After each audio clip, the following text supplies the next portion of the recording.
Now, before we dive into this podcast, I did want to give a quick shout out to SIFWA's Givers Fund grants for their support of the Sci-Fi Snacks podcast. We were awarded, how appropriate, in our award season, a small grant that helped me purchase some audio equipment so that it is easier for me to bring you these episodes and so that they sound good in your ears. I've got some really exciting plans for the future, and SIFWA has helped me take another step in the right direction. So thank you for that.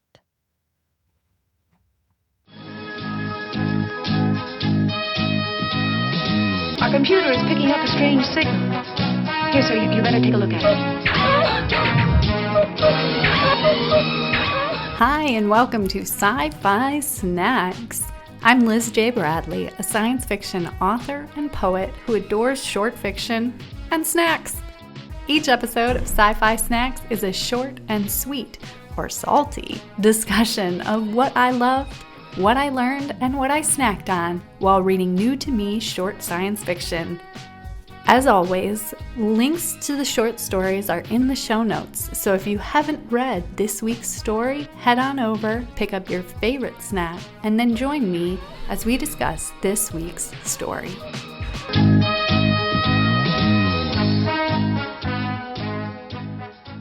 Hey all, welcome back to our newest episode of Sci-Fi Snacks. I'm so excited to be talking to you this week about a newly nominated story. This is a novelette called Uncertain Suns by Thomas Ha. Thomas Ha is a writer of speculative short fiction whose work has been nominated for the Nebula, Ignite, Hugo, Locus, and Shirley Jackson Awards, among others.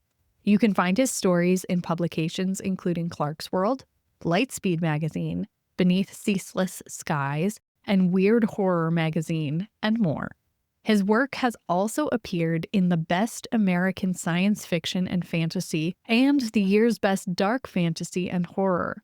Thomas grew up in Honolulu and, after a decade plus of living in the Northeast, now resides in Los Angeles with his family. This story, Uncertain Suns, is the title story of a larger publication. It's a collection called Uncertain Suns and Other Stories. And I will tell you straight up from the beginning, it is so worth getting this collection. This was my first introduction to Thomas Ha's work, and I am hooked. I am not a huge horror fan, and this is a science fiction podcast primarily, right? So we may be asking ourselves, why are we looking at this story and why are we not looking at, maybe some of the more sci-fi stories that were nominated this year? Well, I had already read some of them, and one of the things that I've wanted to do with the podcast is to make sure I'm not reading all of the same publication over and over and over again and try to have kind of a wider net. And that's something that I've heard of, too, for a lot of people talking about nominations. And we've talked about it a little bit on the podcast, about how there are a couple of publications, and no shade to them, because they publish amazing work. But it's definitely out of balance, maybe, with other publications and independent things.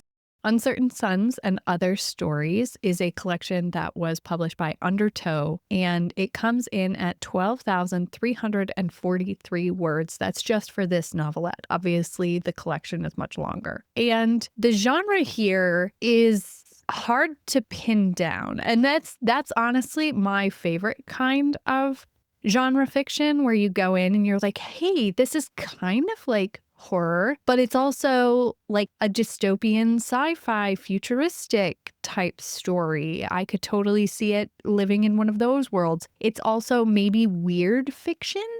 There's megafauna. It's definitely got dark themes. So like maybe it's dark science fiction. It's got some definitely strange fantasy creature type things that aren't really real. So like I don't want to put a single genre on this, and that's kind of why I wanted to talk about it on the podcast too, is sometimes I think we limit ourselves by trying to stay in a genre box, and this one was genre bendy in all sorts of ways, and it never felt like it was trying to do too much or that it was confusing in that aspect. I just read it and I was like, wow, this is a really good story. And I think that there's something we can learn there, that yes, there is a need to have your market niche, have the types of stories so that your audience comes in and they know what they're going to get. But I don't know, maybe it's a smart move to be like, my audience knows they're never going to be quite sure what they're going to get. And maybe that's weird fiction. I don't know, but I do know that I really, really enjoyed this novelette. And so did a lot of other people. So it is a finalist for the Nebulas, but that is not its only award. It has also been nominated for the Philip K. Dick Award, the Bram Stoker Award, the British Science Fiction Association Award. It was a finalist. And it was also nominated for the New York Public Library Best New Horror 2025. And that's amazing. It really just is super well deserved. And you should totally go pick up a copy of Uncertain Suns and Other Stories. I know I am going to be reading the rest of this collection. So this week I had for a snack a fun new recipe that I decided to try out that was coffee cake, but made in my bread machine. Come to find out later, my sister tells me that she's got a recipe that's super easy and probably better than what I did, but it was still really tasty. So I made some coffee cake in my bread machine and I cozied up to read this novelette. I did read it in several sittings because it's a little bit longer, but you could sit down and read this in one shot for sure. So this story starts out with a character that is only ever referred to as the Bike Man. And the Bike Man and some other people are doing what they call cleanup. And you assume that this is some sort of thing that happens regularly. They've got equipment. They are figuring things out. And it's in California and we're in the road and there are these like big finger whirls. And what I saw in my head were just like almost finger tentacle appendage type things coming out of the ground. And I don't think that's necessarily wrong. I do think that in this story, there's a lot that's left up to your own imagination in terms of what these creatures look like. And they talk about how they are all a part of Behemoth, or that's something that the Bike Man believes, is that these aren't all separate creatures that if you kill one, you've killed it and it'll never come back.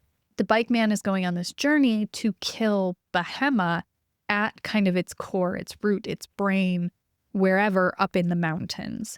And so in this first scene, he's gathering like the gook from inside these dead like finger whirls before they burn them up and then disappears on his bike into the wild. And we follow the Bike Man and we find out that there is a skull and a jawbone, at least, in the Bike Man's backpack. And you're like, that's a little weird. And then Haas starts playing with the point of view and the tense and things like that. And you come to realize the narrator of this story is the skull, the bones in the backpack. And my mind was just blown. It was crazy. So we're following the Bike Man's journey as told by the skull in the Bike Man's backpack. We find out the Bike Man's backpack contains the bones of his father. If you're following, the narrator is the main character's father, but as a dead set of bones. I don't know if that made sense, but I thought it was so clever. It was very, very cool to kind of piece this together as we're going through this story. And so the Bike Man decides he's going up into the mountains where his father took him as a child, and he's going to get to the third mountain to be able to kill all of this and like change the world, essentially. And while up there, he is with this group, which is an old man like father who is just called Gray Hair, and then Gray Hair's two sons. I think it's Skinny, and I forget the other one. A lot of the time it's just brother one and brother two. And I did think that was very interesting how in this story we never really got names. It was all just relationships and or a like stand-in for a name. Even with our main character, the bike man, even then when we were told the bike man is you, like you, the reader, we never got names. And I think that that was a really clever way to pull you in as the reader and also kind of show how this story is more of an allegory, a fairy tale type story. You know, it's not the story of Joe, and you can step back and be like, well, I would never do what Joe did, or I would do exactly what Joe did. Like, no, you're meant to put yourself into this story the way that it's written, at least in my opinion. So I thought that that was really interesting. And so the bike man goes with gray hair and his two sons up into the mountains to help them out first. And what they find out is that they lost someone. I'm assuming it was like a child. It was a small girl wandered off, and then Bahama gruesomely killed her and consumed her. And one of the things we find is that when Bahama absorbs someone, they can kind of like reproduce their voice and their likeness and things like that. So we've got really creepy moments of like them seeing this person that they have gone to try and save being reproduced on these monsters. And obviously all sorts of things happen in the woods. Good things, not really. Bad things, yes, lots of those. And we keep going, and we meet this really weird old guy who's giving weird vibes. And the bikeman is like, do not listen to him. Do not follow him. I was like, this feels like every red flag going off in every fairy tale where it's like, you meet someone old and wise in the woods and they're like, you don't want to go that way. You want to come with me. And it's like, no, you never go with them. And the bike man convinces everybody not to go with him initially, but then they go to sleep and they wake up and the gray-haired man is gone. And he's obviously gone to go find this guy who says, I've got a shortcut. Come follow me. And the bike man tells the two brothers, like, we can't go looking for him because we'll get lost, and we need to stay the course. We need to go the way we're supposed to go. And so they continue on. And we get to this third mountain, and we find that there's kind of no way up. There's all these cliffs, and it's really bad. There's a huge conflict. I thought at one point someone died, but then all of a sudden they weren't actually dead. So I think that was probably a me problem, where I was like, oh, brother 2 is definitely, he's dead. And then it was like they went back and they got him and they helped him out. And I was like, oh, I guess he didn't actually die. So that was on me. But we know that the bike man doesn't actually know what to do at this point. The bike man's father had told him, that there's this magical woman. So, okay, we can't follow the old weird guy in the forest, but when you find the magical woman in the forest, she's going to help you out. She's going to know what to do. Which, I'll buy it. I can do it. I would definitely, it gives me like Lady in the Lake vibes, like magical lady. I'm sure that this is a trope of like magical lady in the woods. And it's kind of like the Sphinx. It's like, answer my question. And so eventually the bike man does stumble on, he gets lost and then finds her, which feels like another trope, but like it was done really well. When I do want to stop and say, when I use the word trope, I am not using it in any sort of negative implication. I'm just saying like, this is a stock thing we do in stories, and there's no negative connotation. It's just, you can find it in other stories like The Lady in the Lake and like magical women in the forest that you have to get lost to find. I'm sure that we can think of, if we were brainstorming together, a bunch of stories that do that. Now, this story does it in a really cool way, so I am not mad. Like, it doesn't feel cliche. Anyway, we find this magical woman in the forest, and she's like, there's 3 options. You can go down, and I can show you the way out. You can go up, which is what the bike man wanted to do in the first place, or you can go through. And for a moment, I thought going through was like the best option. And then we go through this whole thought process of how through is like the easy way out. And it's almost like you'll be in a world without Bahama, but you're not like achieving what you wanted to by like actually defeating Bahama. It's almost like a save yourself and screw the world option. And so obviously our main character is like, no, I want to go up. This is what I wanted. And so she grants that. And then he goes back to the brothers and they go through the woods and they find this cave that's super creepy.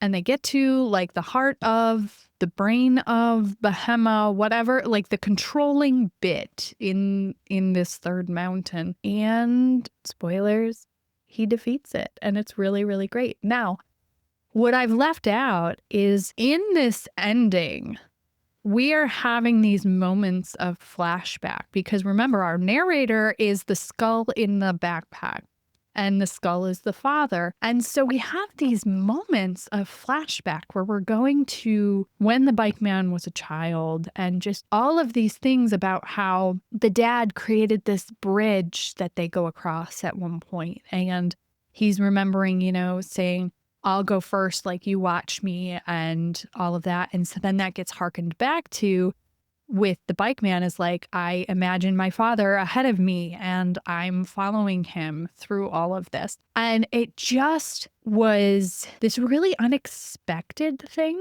for me. When I started this story, I was like, oh, this is going to be like creepy and probably a little gross and horror. It's not really always my thing.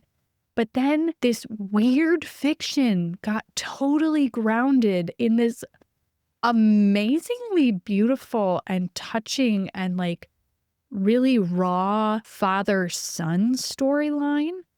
And as somebody who writes a lot about like mother-son stuff, I'm the mother of 2 boys, and that's something that comes up all the time in my writing. I haven't seen it with this father-son dynamic in a lot of writing or in a lot of things that I've read, especially in such a nurturing and careful way.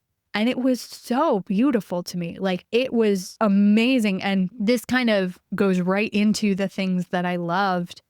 And this father-son connection rooted the whole story in something very basic, very primal. Like, there's all this really weird stuff going on.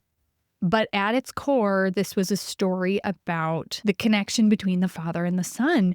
And I pulled some of the lines because I wanted to read them exactly. And oh my gosh, this is the line that made me cry in the reading of the story. It was, I'm the dad, I'll go first. You nod. Watch me now. I go. I'll go first. And now obviously, like, there's nothing special on a line level with that line. But what it is it's repeated twice in the story. So the first time we're talking literally about like crossing this rope bridge and the father's like, I'm the dad, I'll go first. And it's like, yeah, okay, you watch me, I'll go first. And then the second time it's about death. It's about how in life as a father, like your son is watching you and watch me as I go. I'll go first. I'll teach you how to go. And go literally meaning like go through life, but also how to go through death. And it was just this moment where I was like, I lost it. I was like, it's so beautiful. And right before this, the second time where it hit, here's where it was really smart in terms of craft. Your brain was primed to feel this moment because it didn't just come out of nowhere. Like, and that's something that I'm learning is that good fiction layers things and it primes you and it gets you ready so that when you read that line, that isn't anything, it's not fancy. It's not trying to be like a gotcha, but it totally like cracks your chest wide open and you're crying. When I started looking backwards, the scene right before it ended on this line that it's okay for some things to go. And like, just all the double meanings of everything and building you up to feel the tension between wanting to stay and wanting to go and the feelings of loss and the needing to hold on to some things. And like, when do you let go? And in the very end, the bike man, after defeating Bahema, ends up digging in the ground there and burying his father's bones. So we've got this beautiful moment of completion and being able to let go of the thing that you have quite literally carried on your back this whole time. And it's just that layering of the actual physical things happening in the story with all of the metaphors that make it so impactful. Because obviously, like, I haven't had that exact thing happen in my life, but as I'm reading this, I can make the connection to other things in my life that do make sense for this. And with my own kids, with my own father, all of these emotions.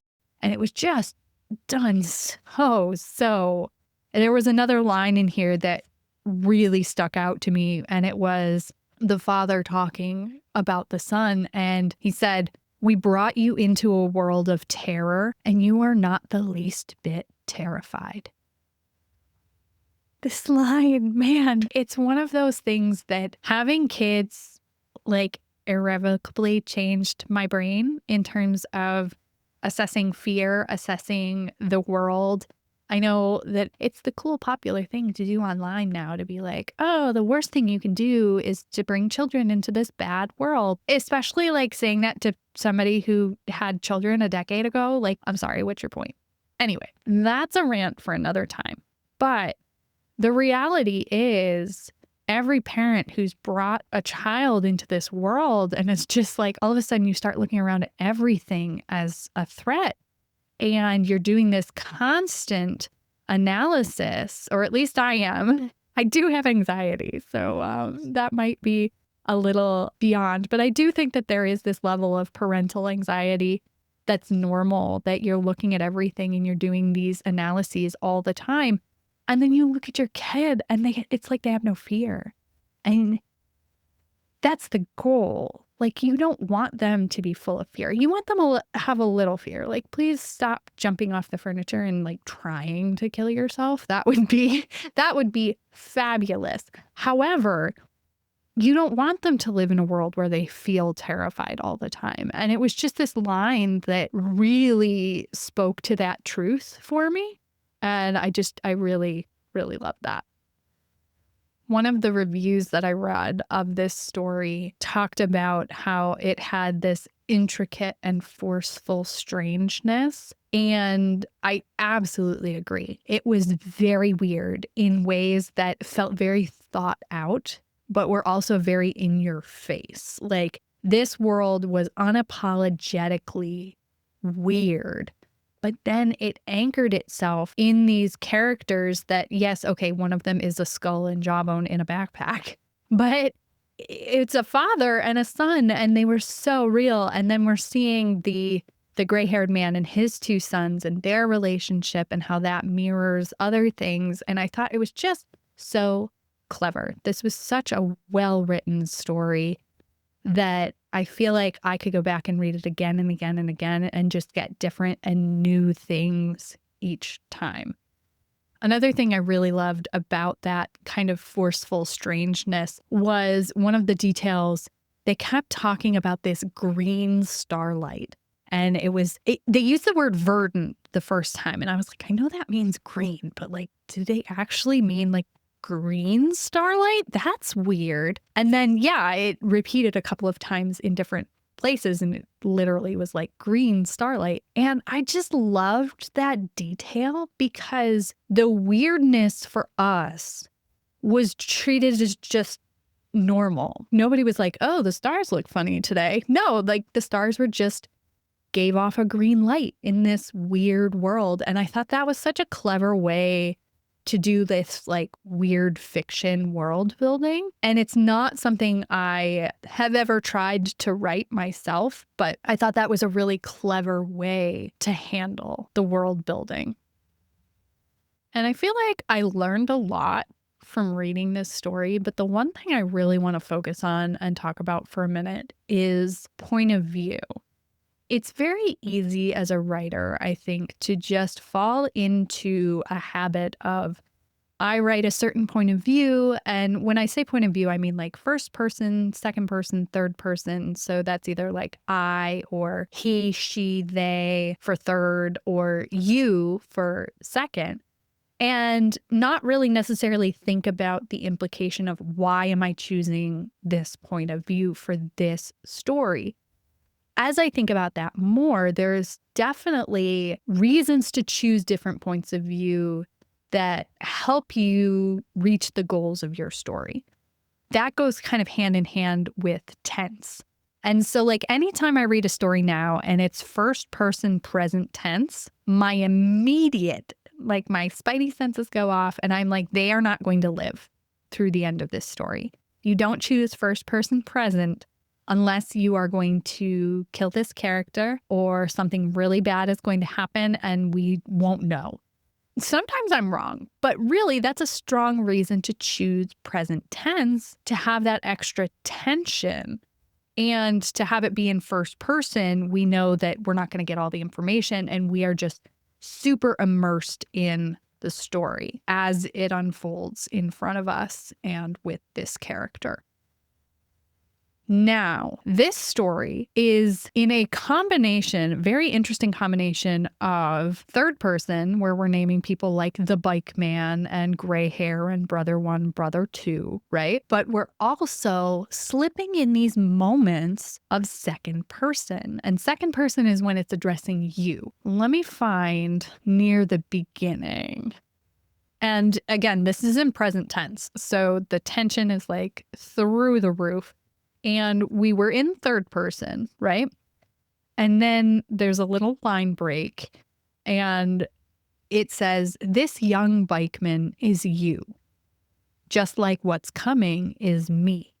But it's easier to let us set that aside for a time. And you're like, what?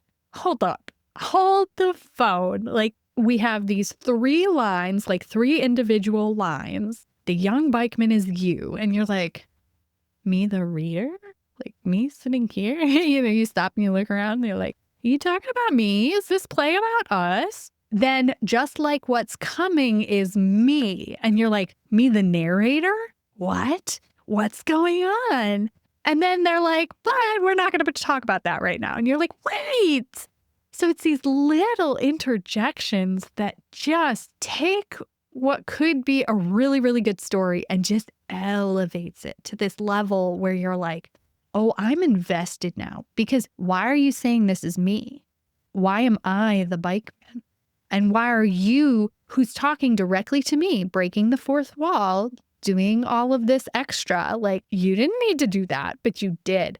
And that's what takes this story from just a weird adventure of let's go kill the megafauna brain heart thing into a story that is personal, is so innately human that it feels like it means something more. We've talked about on the podcast, sometimes it's okay sometimes if it's just a fun story.